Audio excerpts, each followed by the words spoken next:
Welcome, everybody. My name is Denis Stolyarov. I'm an assistant curator at Pushkin House, London. Good morning, everyone, if you are in Western Hemisphere. Good afternoon, if you are in Eastern Hemisphere. I hope you've enjoyed the recording of Everyone is Here. And I'm happy to say that we have Dmitry here with us. And the Q&A will be moderated by Professor Michael Earley, who is here, and I'm going to pass the mic to him, and he's visiting professor of theater at Halloxton College, but he's also a producer of numerous productions for radio, and he is also a researcher and academic, and he is writing a book. Anyway, Michael, please, the floor is yours. Thank you, Dennis, and thank you to Pushkin House for arranging this in conjunction with Art Scene. We're very glad to have Dmitry Krymov with us today. And I'll introduce him in a second, but I also want to mention that with us today is Katya Dorman, who directed the filming of Everyone is Here that you've watched, and we're going to bring her into this, but she's also very kindly going to serve as translator. She's done a lot of these with us in the past, so it's terrific to have her. Also, I'd like to welcome into the discussion at any point he wants to jump in is David Chambers, who's also with us today, who's an American director, also teaches at Yale University in the Theater Studies program there, and used to run the directing program at the Yale School of Drama, but he and Dmitry Krymov have just finished doing a big workshop with students up in Yale, and they might talk about that. So it should be an exciting hour or more for all of us. But let me introduce Dmitry Krymov, who you see on the screen. He was born in 1954. He's a theater director and teacher as we know him now, but he's also a prominent visual artist and scenographer. Many of his paintings are in major art collections around the world.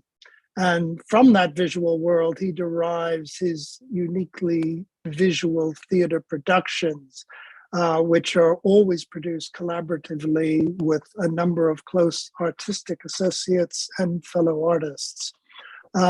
Himself, he's no stranger to exile. He's living in America now, but he also spent most of the 1990s, I think, abroad, living abroad, left Russia at that point as well, and then returned in the 2000s, where he then turned his attention mainly to theater directing and started his own school and Krymov Lab in Moscow. He's a 5 times winner of the prestigious Golden Mask, which for those of you who know is the Russian Oscars of theater, and most recently for his production of Mozart Don Juan General Repetition, which was awarded, I think, in absentia. By that point, he had left Russia because he left in February of 2022, I believe, and that followed all the events that we know about. And some of his productions remain on stage in Russia, though perilously few, and some have notably been canceled. He was born in Moscow, as many of you may know, to very famous parents, very famous theater world parents, that is. His father was the very famous theater director, Anatoly Efros, and I hope we'll talk quite a bit about him and his work. But he was married to the famous theater critic and historian, Natalia Krymova, and Dmitry took her surname. Both feature heavily as personas in Everyone is Here.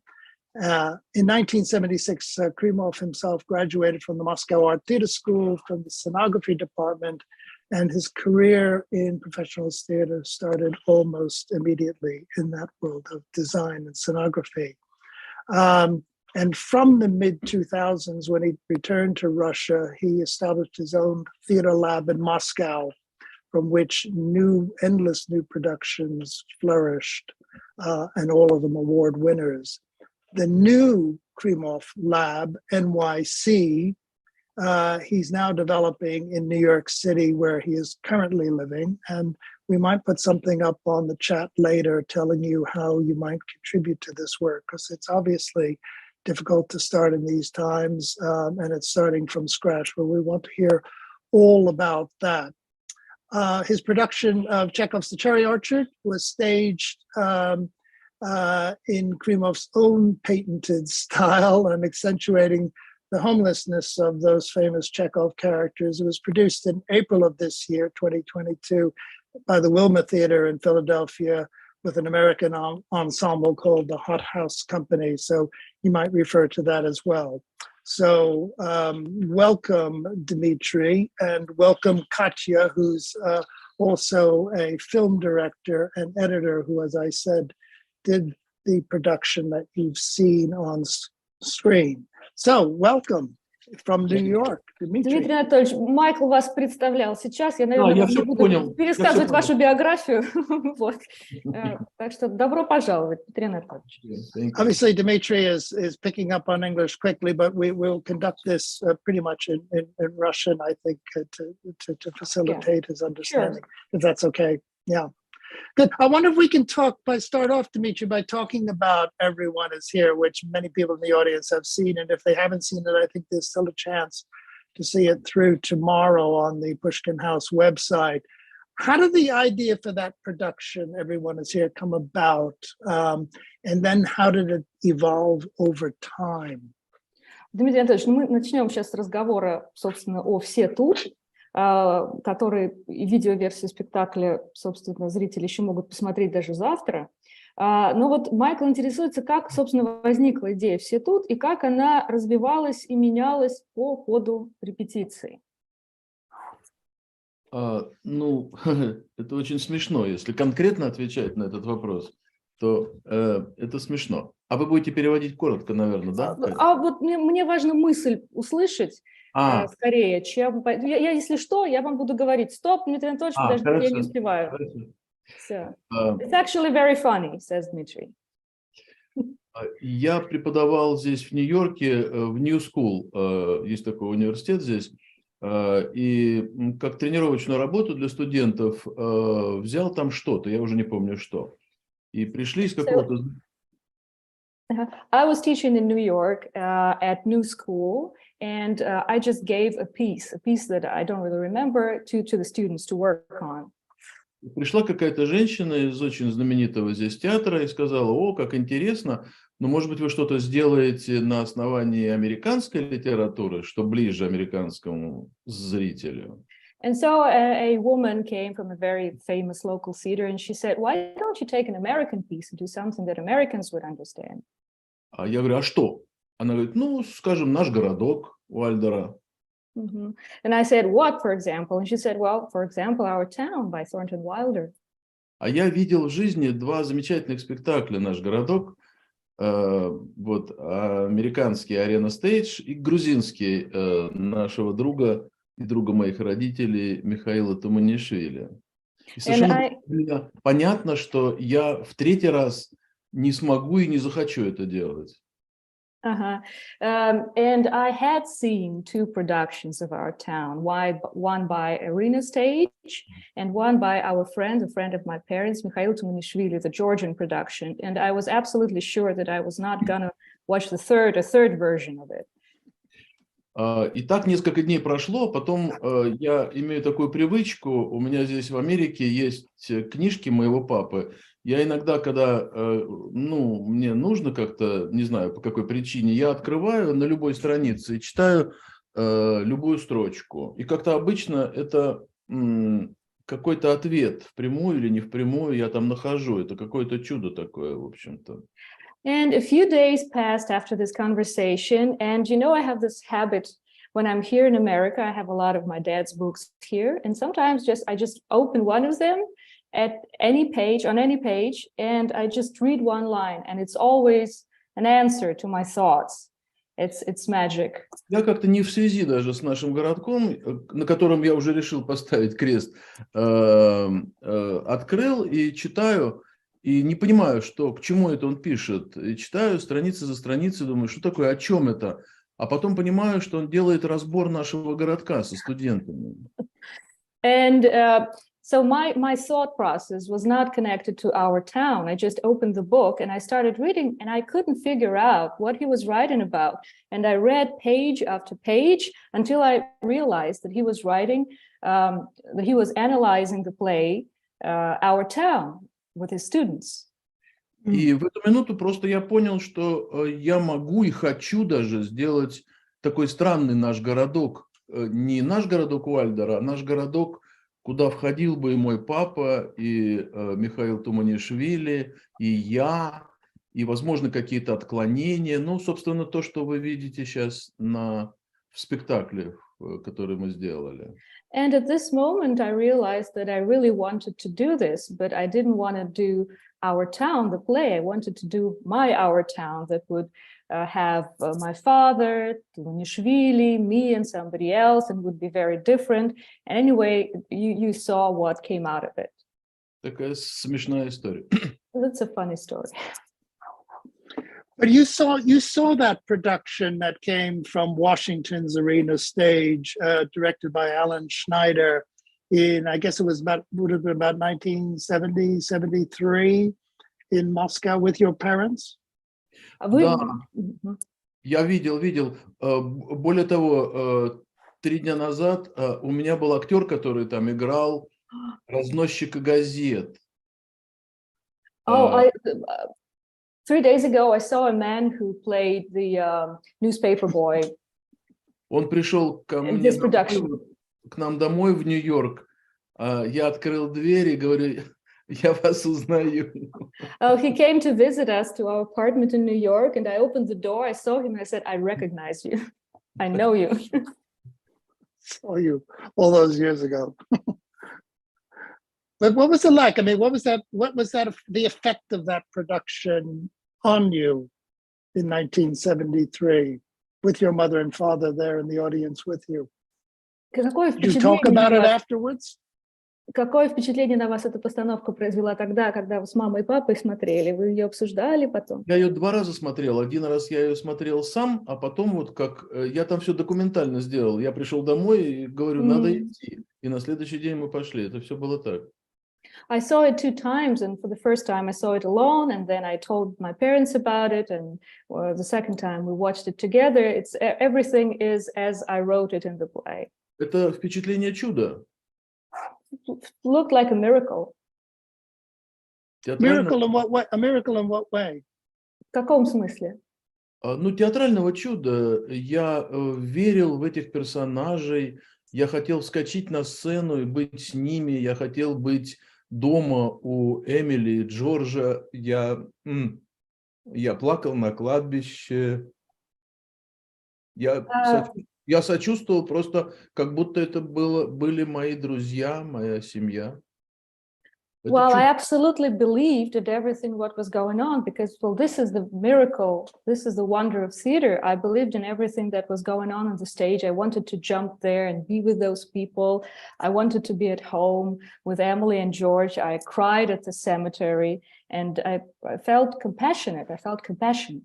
Хотя на самом деле, по-моему, насколько я помню, пустая сцена была. Ничего там реалистического не было. But as far as I remember, the stage was empty. It was not realistic at all, but still there was this feeling. Yes, I just should mention for the audience, I imagine many in the audience would know, but the production of Our Town was written, of course, by Thornton Wilder, and is a kind of cornerstone of American modernism in the theater.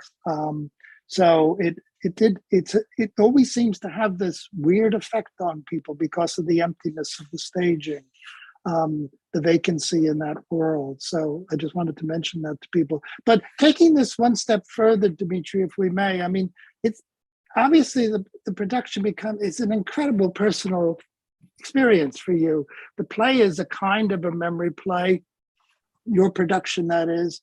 And the theater then becomes a kind of memory chamber, a memory room, because it brings in not just the Thornton Wilder play itself, but it brings in other associated things to it, including the great Georgian production of Our Town and mentions of Chekhov, and your father and mother both appear in it as characters. How did all those elements start coming in? Was it over a long period of time, short period of time? Was it always in your memory to do this?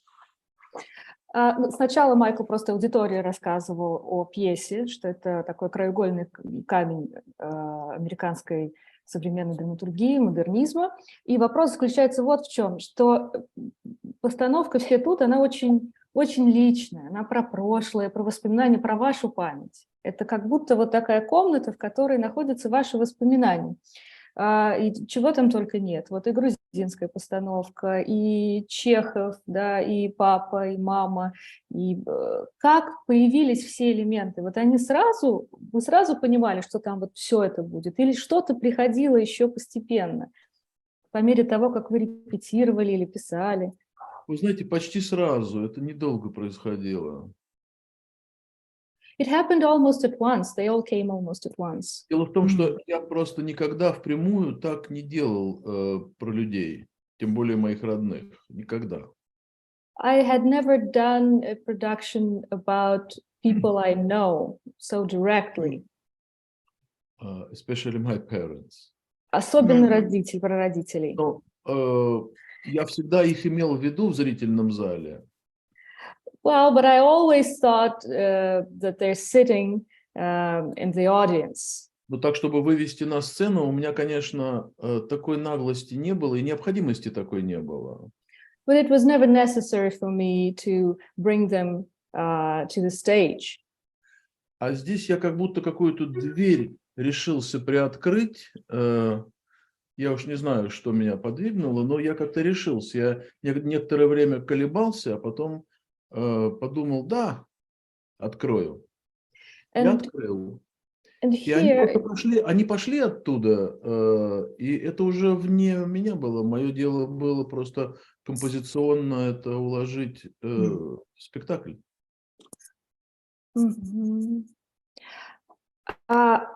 And here, in this case, I just decided to open a certain door. I didn't mean to do it at first, and I wasn't sure, but then I just opened it, and there they were, and they were just coming in, and everything in the end, everything I had to do, I had to arrange everything in terms of composition. And even you yourself are in it. I mean, you are a character, you create a character. И даже вы сами там, вы для себя создали характер. Ну да, но это вообще уже как бы полное, я не знаю, какое слово это сказать, но полное. But it's a complete something. I don't know what, but it's a complete something. Да. I wonder if you could talk a bit about... Дверь открылась, и началась какая-то степень свободы другая.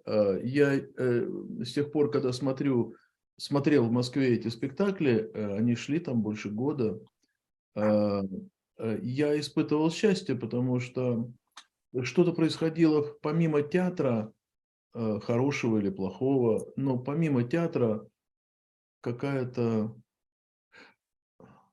Вот я не знаю, вот Нона Скегина, которая там одна из героинь, вот женщина, которая в золотом пиджаке, которая про моего папу все время говорит, она умерла, ну, года полтора до того, как, или два до того, как я сделал спектакль.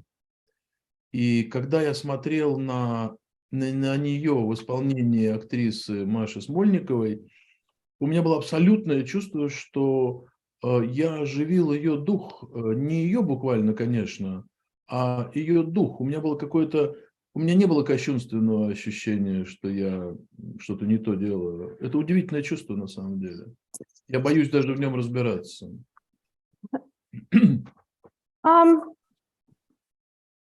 I opened this door, and it was just a different stage of freedom, you know, and I was watching this production many times when it was still on the stage, when it was still going on in Russia, and I felt absolutely happy because something wonderful was happening there apart from the theater. For example, there's this character, Nonna Skegina, who used to work with my father, the woman wearing the golden, jacket.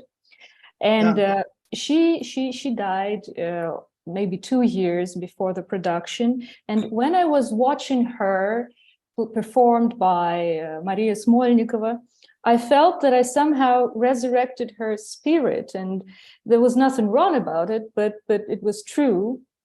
It made me feel very happy. Yeah, I'm so taken by your life story because your parents were so prominent. Your father, Anatoly Efros, was one of Russia's greatest modern directors, and then he took over the Taganka Theater from Lyubimov, and Lyubimov left Russia. And your mother was this super famous theater historian and critic. I mean, was theater constantly, were you taken constantly to the theater? Did you live within the theater? Did you sit through rehearsals of your father's? Did you talk theater at home around the dinner table? How big an influence were they on you and what you've become? Я очень увлечен вообще вашей историей жизни, вашими родителями прекрасными. И вот я хотела спросить, получается, что вы просто были, да, в этой атмосфере все время. Брал ли вас ваш папа на репетиции, например, с собой? Обсуждали ли вы театр дома? То есть как происходило это ваше напитывание? Ну, во-первых, я сделал как художник с моим папой 12 спектаклей. Каждый год мы делали по одному спектаклю. Это, в общем, такая школа, которая просто ничем нельзя заменить. А разговоры, конечно, были, но я не помню, чтобы я в них принимал участие. Я как-то больше ел суп, который мама готовила, ну, слушал что-то, но это был мой папа. Он дома пытался отдохнуть между репетицией и спектаклем. Это не были умные разговоры какие-то. Хотя по вечерам вот сейчас какие-то клочки вспоминаются. Это просто удивительно. Просто удивительно. Я даже сейчас вспоминаю, как он Гамлета разбирал, а я думаю, вот надо Гамлета так поставить. Well, to start with, I made 12 productions with my dad as a set designer. So we worked together. We made one production per year, and it was a great school, just amazing school. And of course, yes, we were talking theater at home, but I don't remember taking part in those conversations because most of the time it was just life. I had to eat soup that my mom had prepared, and they were talking. And, it was my dad. It wasn't somebody. It just was the dad that I loved. And when he would come home, he wanted to have some rest from his work. And there were no clever talks. But sometimes in the evening, yes, people would gather and we would discuss things. And some pieces now, I'm beginning to remember some pieces now. They're amazing. And I remember him working on Hamlet and analyzing Hamlet. And I thought, oh, yeah, this is the way to stage Hamlet. Самое большое, наверное, вывод из этого всего, который я могу сделать, что театр и суп – это неразделимо. Это одно из другого растет. Это не то, что одно кончается, другое начинается. Театр не кончается. Он продолжается во время супа, после супа, перед котлетами, перед поездками куда-то. Это все время где-то висит, не обязательно о нем даже впрямую разговаривать. One thing I understand is that theater never ends. There's no distinction between theater and soup because theater begins before soup, goes on after soup, before cutlets, while we're going somewhere, driving. So it's a never ending thing. It's always there. Yeah, that's wonderful. It's wonderful. I must tell the audience before I forget that a lot of Anatoly Efros's writings about the theater have been actually quite well translated, and they're still in publications. I think you can get them easily in American on Amazon. He wrote wonderfully about the theater, wonderfully about rehearsing, wonderfully about the whole production process. It's a great testimony. I was wondering, because Dmitry mentioned earlier, he can sort of hear his father's voice sometimes in terms of the work. I mean, are there phrases he said, or the reflections on the theater that he remembers, or ways of talking about it that he embraces? Майкл сначала рассказал аудитории о том, что книжки вашего папы переведены, их можно заказать в любой момент. И к вопросу о том, что вот помните, вы говорили, вы открываете книжку, да, и вы что-то читаете, да, и кажется, что папа отвечает на какой-то вопрос, а вы вот помните какие-то, может быть, конкретные фразы, какие-то размышления, вот что приходит вам в голову? Ну вот я как-то недавно прочитал у него фразу, что весь смысл рождается в паузах, что мы обычно все время гоним куда-то, это он про себя говорит, и про всех вокруг, а паузы делать не умеем, мы их боимся, а на самом деле весь смысл рождается в паузах. Я с тех пор думаю, Господи, как бы мне нажать на тормоз в своих репетициях и сделать паузу, чтобы смысл родился. Это очень трудно оказалось. So I recently read this phrase of my dad. He says that the whole meaning is being born during a pause. And I've been thinking ever since, and he says that usually we're scared of making a pause, but it's the whole thing, it's the crucial thing. And I've been thinking ever since that, oh my God, I should pull the brakes at some point during my rehearsal just to let this meaning be born. Brilliant. Now, your parents, I believe, did they both die in the same year in 1987? No. No? Ваши родители, Майкл спрашивает, они же умерли не в один год. No. Нет, папа No. умер раньше, мама на 17 лет. Yeah, his mom outlived his dad 17 years. Yeah. But then you left Russia in the 1990s. Can you tell us about that? Where did you go? How did the work as a visual artist start for you? Вот вы уехали в 90-е годы из России. Расскажите, пожалуйста, о своей работе в это время. Что вы делали? Нет, я не уехал, я просто начал ездить. I didn't leave, I just started going abroad, working abroad. Right. Россия была Okay. Москва была моим домом. Я всегда, куда бы ни уезжал, я знал, что это какое-то ограниченное время, я приеду домой и сделаю то-то, то-то. Писал всякие списки, что я должен сделать по приезде домой. Поэтому это были такие приключения. Даже если я делал спектакль за границей, что бывало нечасто, я в основном их делал дома. Все равно это были приключения для возвращения. Вот что. Это важно знать.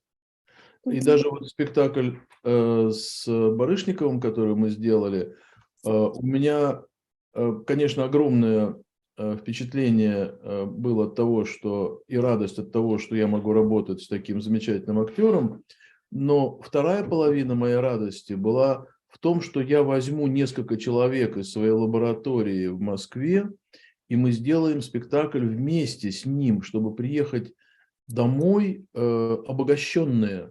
Это есть обогащение той маленькой лаборатории, которая была у меня в Москве все эти годы. Moscow was my home, and each time I went abroad, I knew that I would come back and I would make lists of the things I had to do when I would come back. And so those trips were like adventures for me, adventures, to come home from. And for example, there was this production that I made with Baryshnikov, and I was very happy to work with him because he's great, as a great actor, great artist. I was very impressed by him. But the second part of my happiness from this production was that I took a couple of people from my lab and we made this thing together with him, and we came back home enriched. So this whole adventure, this whole thing, this whole production was meant to enrich us. Yes, that leads me to ask you really about the working methods. How you when the last time I met you was in 2012. You may not remember, but it was in Moscow, and it was in your studio. I came to your studio to talk to you, which was like a cave of wonders. This absolutely fantastic laboratory with all kinds of objects, props, half-built sets in this corner, costumes in that corner, puppets hanging from the ceiling. Absolutely wonderful, magical place. And it was quite clear that you work so well collaboratively. And at that time, I think you were working with a lot of young artists, some of whom you trained. I was wondering how that working method takes place in any of your productions, like Everyone Is Here. Michael, I have to, sorry, I'll specify. You mean working in terms of collaborating with other creators? Yes, working with to create the whole world of the production and to create the elements and to realize the vision. Дмитрий Анатольевич, вот Майкл говорит, что он в 2012 году был у вас в студии в Москве и встречался с вами, и его эта студия совершенно поразила. Он говорит, что это настоящая пещера чудес, в которой чего только нет, и костюмы, и недостроенные декорации, и всякие куклы, которые свисают с потолка. И в связи с этим такой вопрос. То есть понятно было, что вы находитесь все время в таком творческом процессе, в творческом сотрудничестве, да, со своими студентами, да, которых вы обучаете. И вопрос связан вот какой. Как вы вообще выстраиваете отношения с творческой командой? Как вы передаете видение свое, чтобы это все заработало так, как вы себе представляете? Имеется в виду в Москве или здесь? Это разные вещи? Uh, So Dmitry is asking if your question refers to his work in Moscow or in America, because I think that we'll get on to, yes, that's very good. We'll get on to America in a minute. I was wondering, just in the creative process for Everyone Is Here, which would have started in Moscow. Давайте про «Все тут» вот с этой точки зрения поговорим. Вот, например, «Все тут». Там же столько всего. Мне всегда важна была компания. Я, может быть, это все и затеял отчасти потому, чтобы находиться в хорошей компании. Это всегда вопрос. Если у меня как-то, если человек какой-то не такой, то мне с ним трудно, и мы обычно как-то расстаемся. Это вообще бывает редко. Но игры не получается. Я не чувствую себя там хорошо, когда кто-то скептически на меня смотрит или на то, что мы делаем. Поэтому самое главное – это сколотить компанию, которая состоит из актеров, художников. И это там получилось. Я пришел со своей художницей, Машей Трегубовой, со своей ученицей из первого моего курса, и выбрал актеров. И надо сказать, что они все стали патриотами прямо с первой же репетиции этого замысла, этого рискованного замысла, и как-то почувствовали какую-то принадлежность к моему внутреннему миру. И если это происходит, тогда можно творить чудеса вообще. То есть у тебя есть способ... Давайте сделаем паузу. Сейчас эту мысль потеряю. Будет да, невыносимо жалко. The most important thing for me is to create a team. Like it's very important to me to be surrounded by right people, because if there's a wrong person, there's something wrong with the person. We part. It happens. It doesn't help. It doesn't happen often, but it does. And when there are wrong people around you, there's no game in the process. We don't play. I don't like when somebody's skeptical about what I'm doing, and so you can't really create anything if wrong people are around you. So to me, the most important thing is to create a team. And maybe I started this whole thing to be surrounded by people that I like, and it worked. For example, and I had my student as a set designer, Maria Trigubova. She was a student from the first course I taught. And I came to the theater and I picked the actors, and they became the patriots of this risky idea on the first rehearsal. And they felt linked to my inner world. And now we'll go on. Так, Дмитрий Анатольевич, почувствовали причастность к моему внутреннему миру, вы сказали. Да, и главный режиссер в то время этого театра, Иосиф Рахельгаус, он является папой Маши Трегубовой. Так что это все какое-то семейное дело. Вот его недавно сняли с должности, потому что он высказался против войны.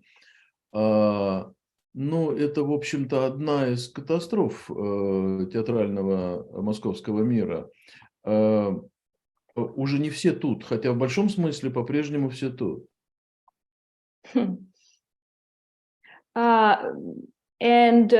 The artistic director of the theater this production was made in, Iosif Rychilgaus, is the father of the set designer Maria Trygubova. So it was just a very cozy, nice team. And Iosif Rychilgaus was recently fired from the theater for his anti-war, something he said that the war is bad, and he was fired. And it's one of the catastrophes of modern Russia. And so in some sense, not everyone is here, although everyone is still here, but in some sense not. В общем, дело в компании. Дело в компании. Это как, знаете, на корабле набирать матросов. Если матросы хорошие, боцман хороший, помощник капитана хороший, можно идти открывать Индию, Америку, что хочешь. Или просто кататься. Что хочешь. Тебе это доставит удовольствие, и вы наловите много рыбы. So the thing is to have a good team. It's like being on a ship. It's like finding good sailors to accompany you on a ship. And if they're good, you can, if the captain is good, if other people who, then I don't know English words for them, sorry. But if all those people are great on the ship, then you can discover anything you want, India or America, and you can fish and you can get a lot of fish and you'll just have fun and you'll be happy. And you love the trip. Вот примерно это я и пытаюсь сейчас сделать в Нью-Йорке, хотя это просто с нуля. I'm trying to do this now in New York, although it's from the scratch. Yes, I was going to ask how that sense of family, that sense of community, that sense of like minds, how he could build that in America after having spent over 20 years or more building it in Russia. Я понял, я сразу отвечу. Это очень открытие огромное для меня, что теоретически это возможно. Это даже практически возможно. It's a great discovery for me that theoretically it's possible and even practically it's possible. Это такие актеры, я их выбрал. There are such great actors. I chose them. I picked them. Замечательные актеры. Great actors. Они не просто замечательные актеры, они замечательные люди. Они приходят. Я вот сегодня имею репетицию, я жду момента, когда я к ним приду. They're not just good actors, great actors. They're great people. And I have a rehearsal today, and I can't wait for it to start. Они приносят то, что и должны приносить актеры на репетицию. Это радость творчества. Ожидание радости творчества. They bring the joy of art to the rehearsal, the thing that every actor should bring to a rehearsal, the expectation of the joy of art. Ну, дальше вопрос просто какой-то материальной основы, потому что как бы долго на идеализме ну, вряд ли можно продержаться, но пока это именно такой клей, который нас клеит. And the next step is about just material foundation, because what holds us together now is this idealism, but it's the glue that keeps us together. But we don't know what's going to happen later. Yes. Turning back to everyone who's here, and maybe Katya, you could comment on this. Along with Dmitry, I was very, very interested about the challenges of filming it, of putting it on film, because it happens on this very long horizontal stage where the action is taking place sometimes simultaneously, different actions. I was wondering, and it's a very in the theater experience. And I was wondering what challenges came up in the filming of it and the one that we see now on screen. Майкл хочет поговорить сейчас о том, как снимался спектакль, и о том, что снять его, все-таки сцена такая очень нетипичная, очень-очень длинная, и какие сложности были связаны с этими, с тем, как ее снять. Вы знаете, я в съемках не участвовал, в самих съемках, но обычно я с трудом смотрю или даже стараюсь не смотреть снятые мои спектакли. Этот перевод на другой язык, киноязык, он изменяет спектакль, теряется там очень многое. В данном случае я этого не испытал. Спасибо. I didn't have anything to do, says Dmitry Anatolyevich, about shooting the movie because, and I agree completely, I have to say, because it's not about just putting the cameras and shooting the production. It's about translating theater into the language of cinema. And usually a lot of things change, and the magic, the theater, the essence, it gets lost. But this time I didn't see that, and I'm very happy that it wasn't lost. And I don't know how to arrange this now because I want to answer your question too, but still at the same time I have to translate it to Dmitry Anatolyevich. Maybe I'll just tell him in Russian now what I'm going to say, and then I'll say it in English. Please, Is go it okay? ahead. Дмитрий Анатольевич, я сейчас, поскольку Майкл хочет, чтобы я тоже рассказала, я вам сейчас скажу по-русски, что я собираюсь сказать, что я совершенно с вами согласна о том, что невозможно, вообще я ненавижу, когда снимают спектакли, поставят 4 камеры, и вот это вот все снимается, потом говорится, а вот мы сняли спектакль, потому что действительно есть язык театральный и есть язык киноязык, и это совершенно разные вещи. И в этом смысле для меня всегда ваш папа был примером. Я уверена, что проживи он чуть-чуть дольше, он бы пришел к этому новому жанру, потому что я фанат «Месяца в деревне», я фанат журнала Печорина, я на этом выросла, и мне кажется, что там есть куда идти, и в идеале, это, конечно, нужно снимать так, но это невозможно сделать чисто с точки зрения материальных ресурсов, потому что нужно брать, во-первых, это нужно садиться рисовать все по-другому, да, нужно, может быть, где-то работать по-другому со светом, и нужно это делать настоящие просто съемки полноценные. Вот. Конечно. Так что я сейчас... So, okay, Dmitry Anatolyevich agrees with me, now I'm going to say it in English.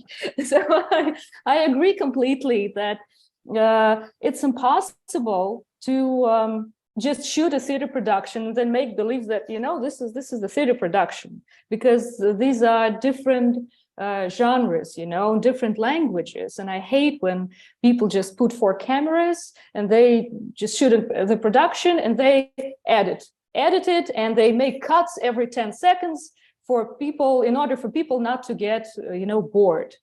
And I grew up on, the thing is that Dmitry's father, Anatoly Vasilyevich, was a great, not only great theater director, he also made movies, and wonderful movies. And I don't know why everybody forgets about this, but these movies are wonderful. And he also filmed his theater productions. And when I was a child, in better times, those theater productions were shown on the TV, and I grew up on them. So, for example, he shot his one of his most famous productions, A Month in the Country by Turgenev. And he tried, it wasn't a theater production, but he was going in the direction of this new genre. Remember, we were talking with Ivan Vorypaev, and he was like, oh, I invented this new genre. And he didn't invent it. It was invented long ago by Anatoly Efros. And so in the ideal situation for us would be just to make this really a movie, to translate this production, this theater production, into the movie language. But it's impossible from the commercial point of view, only because you just have to, first you have to draw everything, you know, to make a storyboard, to change it a little bit, and to change maybe some pieces. And then you have to take the actors and everybody and just shoot for a day or 2, or no matter how long it takes, you know. And it's in these circumstances, it's impossible. As for the long stage, it was a challenge. It wasn't difficult. It was even better. We knew that it would not look ordinary. Что я не договорила, не сказала вам, что касается вот этой сцены вытянутой, нам даже казалось, что вот нашей команде казалось, что это даже лучше, потому что мы знали, что точно будет спектакль смотреться, ну, как бы по-другому фильм будет смотреться, не так, как все остальное. Я сейчас слушаю вас и думаю, что если бы я додумался раньше, нужно было бы в углу сцены сделать телевизор, и маленькая девочка смотрит журнал Печорина, и Нона ее должна все время шпынять. Да выключи ты телевизор, когда я говорю. It's very funny. Dmitry Anatolyevich was listening to my story about how I was watching his dad's productions, and he said, "Now I understand. If I had known about this earlier, I should have put a little girl in the corner of the stage, and she would be watching TV. She would be watching Pechorin's Diary, one of the movies, and Nonna would all the time would pick on her and say, 'Come on, stop. Turn this TV on. What are you doing here?'" That's in the revival. But I suppose in a way, Katya, the way, since you also edited your own film, did you not? Yeah, I did. So I imagine you are bringing your own eye to the production. Yeah. It's this. Майкл говорит, что поскольку я монтировала, я свое что-то привношу, но это не так на самом деле. No, my idea was to translate it. My idea was to take the rhythm the production have, the tempo, the emotions, and try to preserve them. То есть моей задачей было взять вот всю ритмическую структуру. Это очень мягкий взгляд, как бы подающий то, что там есть в спектакле, подающий, как бы выгодно подающий, понимающий, что там есть. Спасибо большое. Дмитрий Анатольевич says nice things.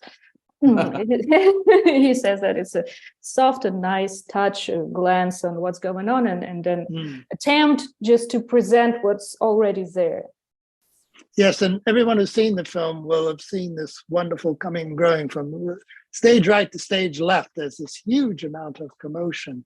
And then the production meets in the middle at the very end in this very, very shaky bridge, which rises on the stage. And I don't know, Dmitry, whether you know Thornton Wilder's famous short story, The Bridge of San Luis Rey, which is... Это и было моей постановкой в Нью-Скуле. Мы с Дэвидом. So this was the production we were making with David Chambers in New School.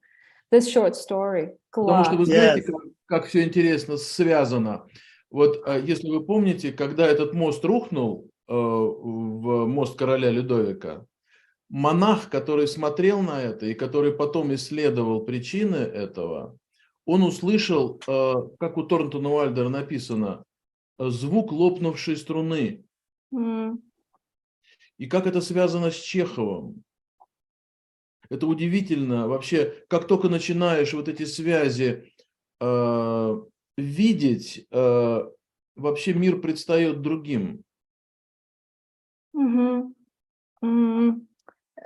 Everything is so connected, you can't imagine. If you remember the story, when the bridge falls, there's this monk who's observing this and who later investigates why it fell. And Thornton Wilder, he says about the monk that he heard the sound of a torn string. And this line is from this story, right? The line that is used in the production. And it's connected to Chekhov very much. And when you start noticing these connections, the world becomes amazing. Yes. David, do you want to come in here and turn on your microphone? And do you have anything to add to that? Because David Chambers was the one who brought Dmitry to the New School and worked on that workshop in particular. David. Well, yes, I actually, there was a whole scene that Dima staged wonderfully that had to do with the bridge falling and all of that. What I remember about this was at that point, it was very wide ranging. There was a lot of things about sound in there. that had to do with the firing of the shot from the Aurora, which was not only the beginning of the Russian Revolution, many other things. So the idea of an explosive sound, a la the broken string in Cherry Orchard, a la the bridge falling.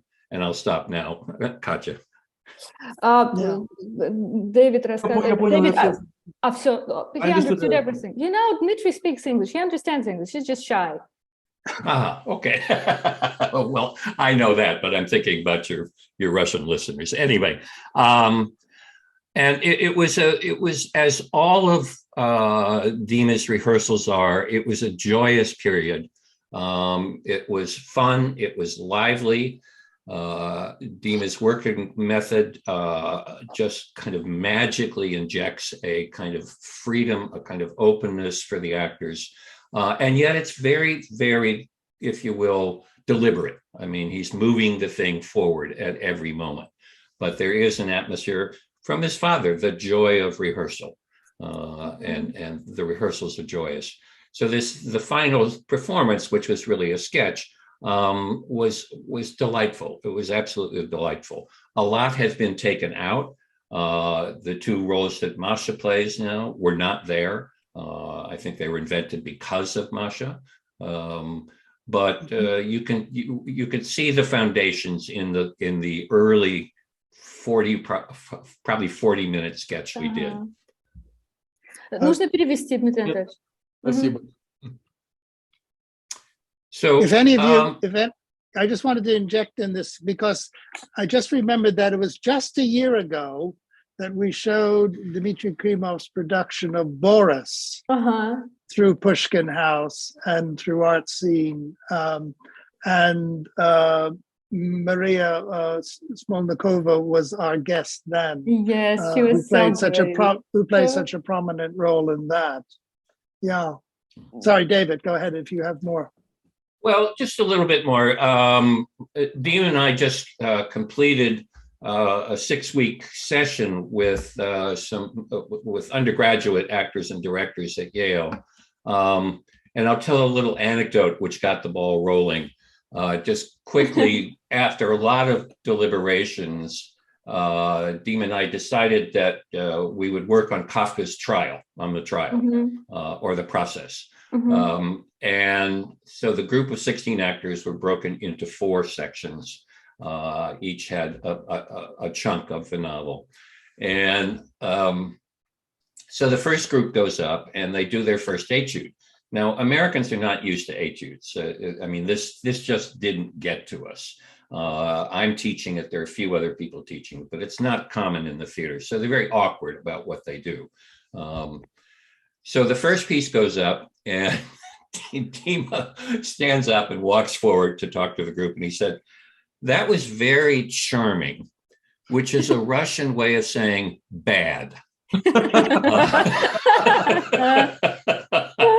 Now, they got told it was bad, and it was bad, but they got told he won them over. American students are used to praise, praise, praise. We call it the note sandwich: praise, praise, praise, bad, bad, bad, praise, praise, praise. This was charming, which means bad. Let's start with bad. But on we went, and I won't go through the whole process, but it was wonderful. 2 things I will note, Michael, you're talking about working process. Dmitry, like his father, has no hesitations in what we would call demonstrating. He will get up and say, try this. He won't say do this, but he will say, try this. And he's very physical and very alive when he does this, speaking a mile a minute with his translator, doing her best to keep up. And he's all over the room. He's jumping on boxes. He's taking ladders and climbing them up. He's picking up props. He's demonstrating, but he's demonstrating with a physical freedom and a passion that is very alive and very infectious. And on the other hand, the students had a tendency to melodramatize these scenes. They were banging on chairs and they were screaming at each other full volume and all that. And Dima dialed it in and dialed it down. And the phrase that we came out with, I don't know if Dima knows this phrase at all, was the banality of evil. Mm-hmm. That two people can be doing something talking about something very mundane, then turn and stick a knife in somebody and go on talking about what they're going to have for dinner. And this took over, the banality of evil. These are just bureaucrats. They're just doing their job. They're actually not that interested in their job.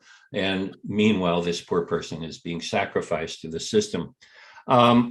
So the other thing that this brought in, and Dima talked at some length, is about obraz. Impossible to translate. But what I think the students began to make of it is, don't illustrate. A piece, an etude, should have a complexity to it and even an ambiguity to it. It could be this, it could be that. So it's more mysterious than illustrative. And that's a huge, huge jump for American actors and directors to make, who are used to saying, here's a story, I'll illustrate it, you'll be happy. And it's enormously successful. Very interesting. Перевести, Дмитрий Анатольевич? Я все понял. Нет, все, мне так понравилось про банальность зла. The banality of evil is such a great thing. Hannah Arendt would be just shocked to see how this whole thing turned out. You know? Well, we're living in it ourselves right now. Yeah, So. Yes. Can I ask a question? I'm so terribly sorry. Yeah, please. I'm very Go curious. ahead. You know, so we were talking about different languages, and when we were getting ready for the shooting, and I asked Dmitry Anatolyevich if he wanted to participate at some point, and he said, I don't understand anything about cinema, about movies. I don't want to participate. But later I learned that Dmitry Anatolyevich made a movie with Pavel Semyonovich Lungin, a famous Russian filmmaker and a producer. So when Lungin was a producer, Dmitry Anatolyevich was a director, and I know that Masha was there, and another Russian famous actor also participated. So I wanted to ask how Dmitry Anatolyevich got used to this new language. How did he feel? Did he feel comfortable shooting? Was it difficult? Нет, это не было... было... Как вот вообще? Это не было трудно, это было прекрасно. It wasn't difficult, it was great. How come? Как? Это же в первый раз. It's the first time. Но это не труднее, чем первый раз прийти на репетицию как к живым актерам в театре. Это даже более страшно, потому что я помню, когда шел на репетицию первую свою в жизни, я думал, что мне 10 минут есть что им сказать. Репетиция длится 4 часа. Я думаю, а что я потом буду делать? Они же будут на меня смотреть? It's no more difficult than to come to a rehearsal at a theater, and even to rehearse at the theater is scarier. It's more frightening. I remember going to my first rehearsal and thinking, okay, so it lasts 4 hours, and I only have and I know what to say during the first 10 minutes, but what am I going to do after that? Я помню, 10 минут прошло, и они смотрят. And so 10 minutes passed, and they were still curious. They were still looking at me. И как-то пошло потом разговор какой-то. And then a conversation started, so it went on. Это страшно, но минуту страшно. It's scary, but just for a minute. But taking what David said about the workshop that was just done at Yale, what kind of actor does Dmitry look for? What does he look for in an actor? What does he want from an actor? Either in terms of training or more than that. Вы знаете, это все вместе. It's all together. Конечно, нужно тренироваться, нужно быть умным, нужно читать много книжек и жить искусством. Вообще актер должен быть умным. It's all together, and of course actors have to be clever. They have to read books. They have to live in art, through art, with art, by art. And of course, an actor should be clever. Он должен быть открыт к тому, что он слышит, и быть пластичным, и готовым к выполнению разных проб и заданий. Как хороший солдат, он готов и прыгать, и с парашютом, и так, и сяк. Ну, с солдатами не хочется сейчас сравнивать, но какой-то спортсмен, который таких вообще нету, они специализируются на чем-то одном. Одна с ленточкой там прыгает, второй на кольцах гимнаст. А если представить себя спортсмена, который закончит акробатику и начнет жонглировать, а потом споет, а потом он хорошо сыграет драматический кусок совершенно неподвижно, как будто он какой-то характер, он превратится в кого-то. Вот это, собственно, есть современный актер. An actor has to be open and very to whatever he has to do, whatever he hears. He has to be very flexible and open to multitasking. And if we imagine, normally athletes are specialists in only one field, but we can imagine an athlete who can do acrobatics, then he can sing, and then he can juggle, and then he, I don't know, perform a dramatic piece. And this is what is required from a modern actor. Вот Please go ahead. Последний раз у нас на последнем занятии девочка, которая не актриса, она, наверное, не умеет петь, наверное, не умеет акробатикой заниматься и не умеет фокусы показывать. Но у нее есть дар, просто дар. Вот дар просто оттуда. От нее глаз нельзя отвести. Она не то чтобы красивая, но она могла бы сыграть и Джульетту, и леди Макбет. У нее есть сила внутренняя, хотя она вот просто вот такая вот. У нее есть сила манипулировать мужчинами рядом. Это, я не знаю, это какой-то, ну, как пыльца на бабочке. Откуда она берется, непонятно, а бабочка летает. Так, сейчас слово «пыльца» меня поставило в тупик, но я выкручусь как-нибудь.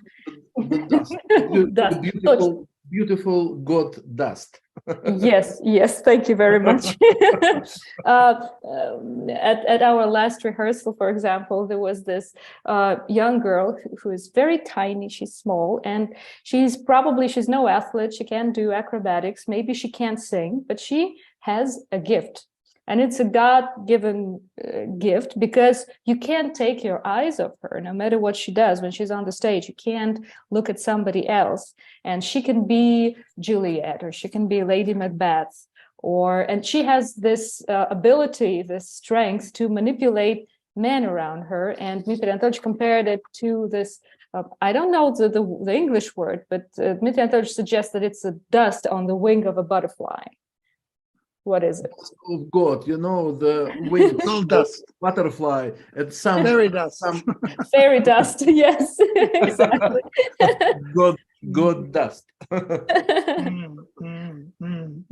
I'm wondering, therefore, and maybe David can come in on this too. I mean, do you feel that in America you can find those skills? I mean, we would expect lots of Russian-trained actors to bring this whole repertoire of skills to their work. I'm wondering if he is finding it easy to find that in America or not. А как вы думаете, Дмитрий Анатольевич, легко будет найти вот таких людей в Америке? Ну, я уже некоторых нашел, вот поэтому я и радуюсь. I already found some of them, that's why I'm happy. And in Philadelphia, that wonderful production you did of the Cherry Orchard in Philadelphia, you seem to have found actors there. Да, тоже хорошие там актеры, очень хорошие. Некоторые просто очень хорошие. Она очень хорошая компания, во-первых, а во-вторых, некоторые актеры просто экстра. А вы имеете в виду компанию театральную или именно коллектив, команда? Театральная компания, актерская, я имею в виду даже. Она воспитана в таком компанейском духе. So yes, they're very good actors. They're very good actors, and some of them are great actors. And it's a very good theater company, and the actors there are brought up in a very good team spirit. Mm-hmm. The Wilma Theater has a resident company called the Hot House, which is the group that Dima worked with. And it was in the sort of founding principles of that theater, which was started by two people from Eastern Europe, from the Czech Republic. And this group has had annual trainings with people they bring in from Eastern Europe and Europe. So they're very exposed to a wide range of international theater processes. They are not slavish to the narrow little band of Stanislavski, which is taught in America, and it's very narrow. It's basically, what's your objective, what's your action, the end. That's acting training for 3 years. But there are exceptional actors in any of these schools. And knowing the actors that Dima has chosen for the New York City lab, or the actors who he's really responded to at Yale, where he goes back, we started in 2015, so he's worked with groups of actors over the years. You did a workshop production of the Three Sisters at that stage, didn't you? Yes, that's where it started. And I can see the actors he's drawn to, and I would say they're very smart, they're very open, they're very flexible, and there are a lot of actors who just don't get it. It's not how they're trained, or they don't have that kind of freedom in their body, in their mind, in their imaging. So it's not every actor, but there are, and those actors will work as hard as they possibly can, and it's delightful for them. They're in another world that they're not used to in typical American training, and the ones who latch on really latch on, and they love it. Вот я могу сказать, чем русские актеры отличаются от американских, то есть американских от русских. Yeah. Да. What's the Dmitry Anatolyevich can say what is the difference between Russian actors and American actors? Вот Мирхольд говорил, что не надо ждать, пока ты испугаешься, чтобы побежать актеру. Надо сначала побежать, а потом испугаться. Meyerhold used to say you shouldn't wait until you get scared and then run. You should first run and then get scared. Если я прошу побежать, то нужно бежать, а не ждать, пока ты испугаешься. So if I'm asking to run, you should run, not wait until you get scared. Потому что я в связи с тем, что я режиссер, а не актеры, я на шаг или на два впереди нахожусь. И я понимаю, что он должен здесь испугаться, но думаю, что потом потом он испугается. Я должен проверить рисунок. И американские актеры помогают этому случиться. Они бегут просто сразу. And I'm asking to run because I'm a director and I'm 1 or 2 steps ahead of actors, and I know that first I have to understand if the whole picture works, and they'll get scared later. And American actors run instantly, just this very moment. А русские актеры очень часто, они очень хорошие, я их очень люблю, очень. Некоторых просто очень, они мои друзья, и я мечтал бы с ними опять работать. Просто интересно разобраться. Ну, как конструкции машины, они же бывают разные. Ездить можно на всех. Но просто интересно, как конструктору увидеть разницу.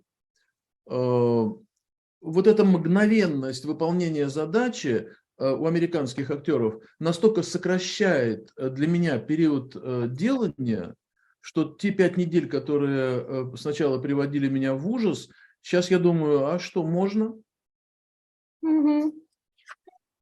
Russian actors are very different, and I love them, and some of them are my friends. But it's just interesting to figure out this difference. It's like a car, like all cars, they drive, they can drive, but the insides are very different, you know. But this speed of American actors makes the whole process so much faster. And at first I was terrified by those 5 weeks, and now I think, well, it's okay. 5 weeks is fine. It's a little bit less, of course, but it's fine. Yeah, I was wondering, in the time we have left, and please, anyone in the audience, if you have questions, oh, please I have write them in the something. chat. Yes, sorry, go ahead. Chat. So are you, Dmitry, working on or planning to work on any international productions? Дмитрий Анатольевич, какие-то международные постановки предвидятся у вас?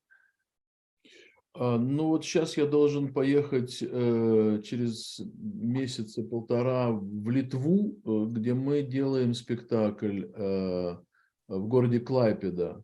Очень хороший театр, очень хорошая труппа, очень хороший директор, очень все так гостеприимно и творчески. Yeah, I'm going to Lithuania in a short time to a town called Klaipėda, and there's a very good theater, very good director, very good actors, and they're very hospitable, so looking forward to it. Об остальном я бы пока не говорил, чтобы не сглазить просто. Yeah, I don't want to talk about the rest of it because I'm superstitious. Okay, great. David Chambers would know that many directors in the past who've come from Eastern Europe, you usually go right to opera houses. Really? Well, many of them go on to direct operas. I was wondering if that's an ambition of Dmitry. Дмитрий Анатольевич, а оперу не хотите? Вот многие... Конечно, конечно. Я один из последних моих спектаклей, это Дон Жуан, Моцарт, генеральная репетиция. Это, в общем-то, почти опера. Это смесь драмы и оперы. Но кайф огромный. Я вообще делал 2 раза в жизни оперу в Москве. Ага. Это очень интересно, очень какой-то инструмент, который в драме ты не имеешь. Когда я услышал хор человек 50 вдруг поет, это сила такая мощная на сцене, что в драме такого ты не сделаешь. Well, yes, of course, I would like to do an opera, and my production at the Fomenko Theater in Moscow, Don Giovanni, the dress rehearsal, is almost an opera. And I already made 2 operas back in Moscow, and it was a very interesting experience because you have different tools. Drama doesn't have such tools as opera does. For example, when I heard a choir of 50 people singing, I was amazed. I was overwhelmed because it's such a powerful instrument, such a powerful tool that you can't use at a dramatic theater. Yeah. If I could put in an anecdote here, I asked Dina about what started him on Mozart, Don Juan, and he said, well, every time I hear an opera singer sing, I want to shoot them. And that's how the imagination works. Now I can make a piece. Wonderful, wonderful. Listen, what I'd like to do in the remaining time we have is I wonder if you could tell us about Krymov Lab NYC, what that is going to be about, and if he's going to create new work there, if he's going to recreate work that he's done already while he's in America. What will Krymov Lab NYC be about? Я понял. Знаете, я хочу, во-первых, так как это проба нового языка, это для меня то же, что я делал, это проба языка. Это проба языка и принесение в американский театр то, что здесь, может быть, интересно, потому что не часто встречается. Это какой-то другой подход к театру, не литературный, а как бы театр ткется из воздуха, где есть все. И тексты, и музыка, и всякие трюки, и шутки. И прямой текст, конечно, и психологические разработки ролей. Но это как ковер такой странный, где текст – это только одна из ниточек этого ковра. It's just I'm trying to do the same thing I always try to do, and I'm looking for a new language, and I'm trying this new language, and my ambition is to bring something uncommon to American theater, something that people maybe are not very used to here. I would define it as a different approach to theater, which is based not only on literature, on the text, but it's like an air that consists of everything and has everything, music and jokes, and of course there's psychological analysis of the role, and texts too, but not only texts. It's like a carpet that consists of many threads. Вот если говорить о конкретных вещах, я первый спектакль решил сделать тот, который я делал много лет назад в Москве, просто из страха, честно говоря, чтобы не все было новое, а то, знаете, новые актеры, новое помещение, новый язык, денег нет. Я подумал, что я сойду с ума. И я взял свой самый такой простенький спектакль, он наполовину для детей. Это Евгений Онегин Пушкина. Это будет первый спектакль. Второй спектакль по американской литературе, короткие новеллы Хемингуэя и часть пьесы О'Нила. А третий спектакль должен быть, я вообще хотел с него начать, но так технически получилось, что он, наверное, будет третьим. Он будет называться «36 способов заставить ребенка не бегать на похоронах двоюродного дедушки». Я записываю.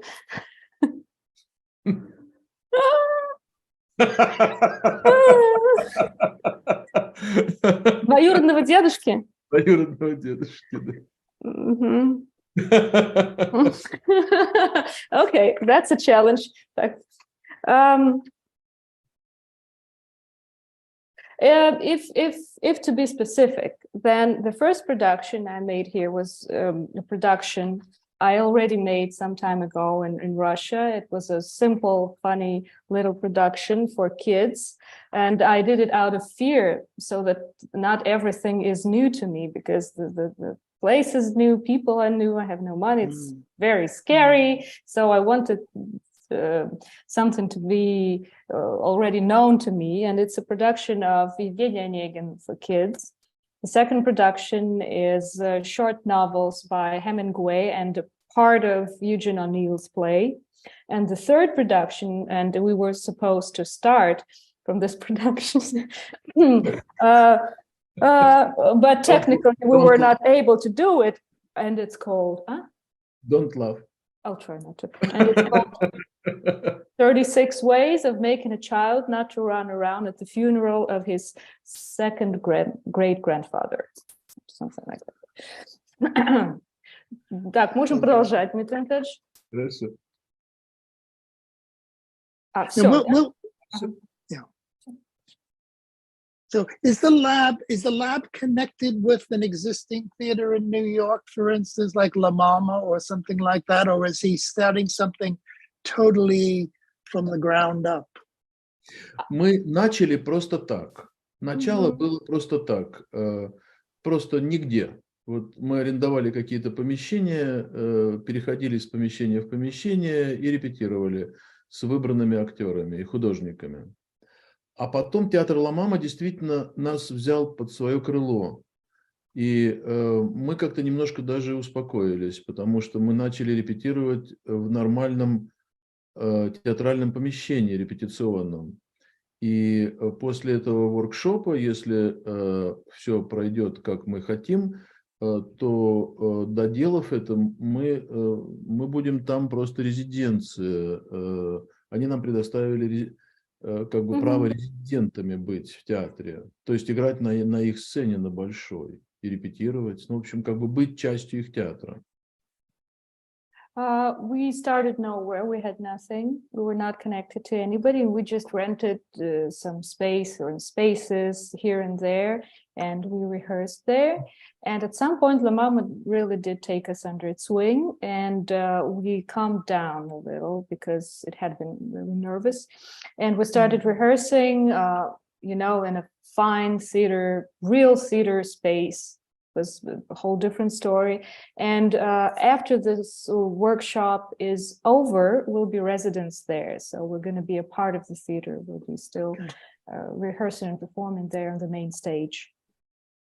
Just so everyone in the audience who doesn't understand that, the theater called La Mama in New York, downtown New York City, 4th Street, is very famous in the history of contemporary American theater as being a hotbed of experimental work in America, always open to artists from outside and from different cultures. So it's great to hear that that connection has happened. Да, я понял. And what about the artists you worked with in Russia? Have any of them left? Will any of them be joining you in the lab and the work you're doing? Ну, многие уехали. Many of them have left Russia. Многие остались. And many of them stayed. И они играют, к сожалению, большей частью не в моих спектаклях, потому что из 9 моих спектаклей, которые шли в Москве, 7 закрыли. Many of them have left and many of them stayed, and they are still performing, but not in my productions mostly, because out of 9 productions, 7 have been shut down. Right, okay. So 2 are still playing. Which are the 2 that are still on? Какие? В Амхате Сережа, Анна Каренина, да, и в Театре наций Муму, это по Тургеневу. So Serezha at the Theater of Nations is a great production based on Anna Karenina and a piece of Vasily Grossman's great book called Life and Fate. And Mumu at the Theater of Nations based on Turgenev's story. Great, great. And I know you won your last Golden Mask Award after you had left Russia. And David, I think you have a little story about that. Perhaps you could tell us. Well, I will unless Dima wants to. А что за история? Майкл говорит, что вы последнюю золотую маску за Дон Жуана получили уже когда уехали, и что с этим связана какая-то история, и Дэвид говорит, что он ее расскажет, если вы не против. Ну, пусть Дэвид расскажет. Okay, David. Well, the story is this, that when the Golden Mask jury for Best Director met, the head of the jury received several text messages while the jury was meeting saying, do not give any award to Dmitry Krymov, because by that time he had left and was in Philadelphia rehearsing and all of that. So the head of the jury saw these, didn't answer them, kept the jury going. Finally, the jury votes unanimously for Dmitry Krymov. At that point, the head of the jury says, I have received these text messages from the heads of the Golden Mask telling us not to give the award. You can all leave now if you want, but I'm going to answer that we have done that. The entire jury stayed in the room while she texted back, too late, the award is given and everybody has left. And there's a second chapter on this story, which is that Dima wrote a friend and said, please give my Golden Mask, because they're an object. They're actually a gorgeous, beautiful object that you could wear if you had to, or hang on the wall, whatever. They're very, very beautiful. And he said, please give this to Dmitry Muratov, who is the Nobel Prize winning dissident writer. Muratov had been attacked in a train compartment with red paint poured all over everything, his body, into his eyes, everywhere. And Dima said, if they attack again, tell Dmitry Muratov to wear this mask to protect himself. So that was where the golden mask went, presumably. Oh, wonderful, wonderful. Well, thank you very much, David. Thanks for that story. Thank you, Dmitry, from everyone who's here to everyone has left. We bring it full circle. We so appreciate your taking the time. I know you've got to get off to rehearsal soon.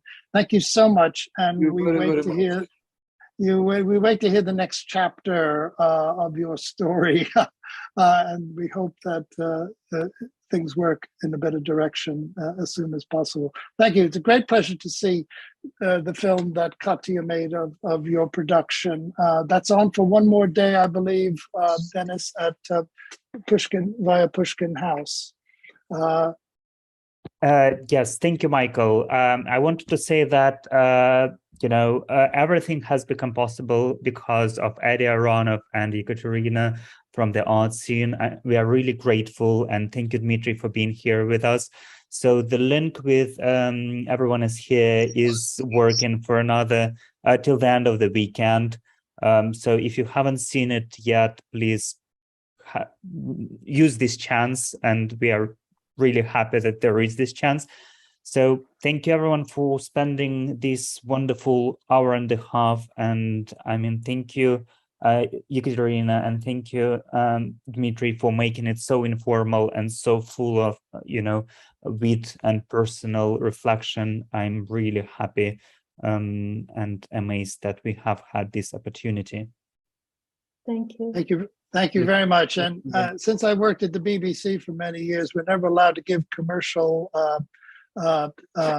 ads, but I would say that if anyone is interested in contributing to the Krymov Lab, New York City, I believe you can go on Facebook, and they have a Facebook page there, and probably directions on how to give something. I've just put the link again in the chat. Great. Wonderful. Dennis has put something up on the chat, which gives you a link onto how you can contribute something. But we wish you the very best. It's not hard. It's hard times and not easy times to start a new theater company. But if anyone can do it, I'm sure you will.